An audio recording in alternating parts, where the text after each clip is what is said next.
The day she was killed, it was the day before my mom's birthday, so we were out doing things.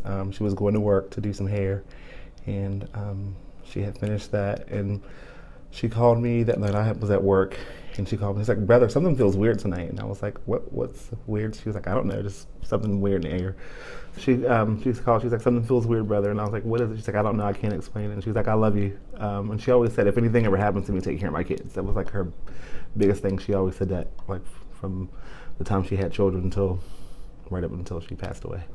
So she called and she's like, "I'm gonna go get a friend from the bar, and I'll come over and we'll finish playing the party." So she calls me and she's like, "I'm on my way home. Um, I'll be there in 20 minutes." And I was like, "Okay, the door will be unlocked," because that was just how she was.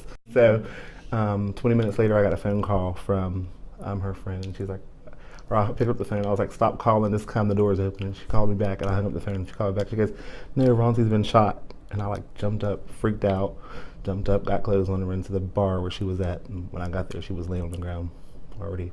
She came out the bar. She was in a line of fire. She heard the gunshot and she tried to back up. And when she backed up, it caught her in the left side underneath her arm. So it was one bullet. She was a single mother, and she did a lot being a single mother. Like she worked and took care of responsibilities. And it's hard because my niece cries a lot. My 7-year-old niece, she's always like, "It's not fair. My mom's not here for my birthday. Her birthday was over the weekend." And she woke up and she was like, "It's just not fair. This is the first birthday I've had without my mom." So it was pretty hard.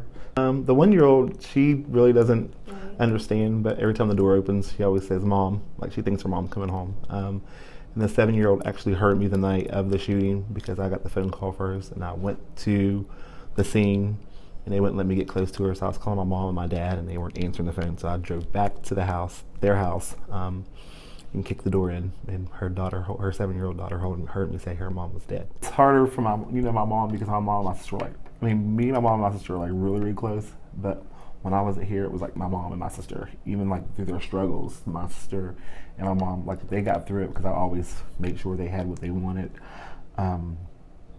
And it's just, she'll call me in the middle of the night and she'll just be like, she'll lose it. Like, she'll just like, "I can't believe.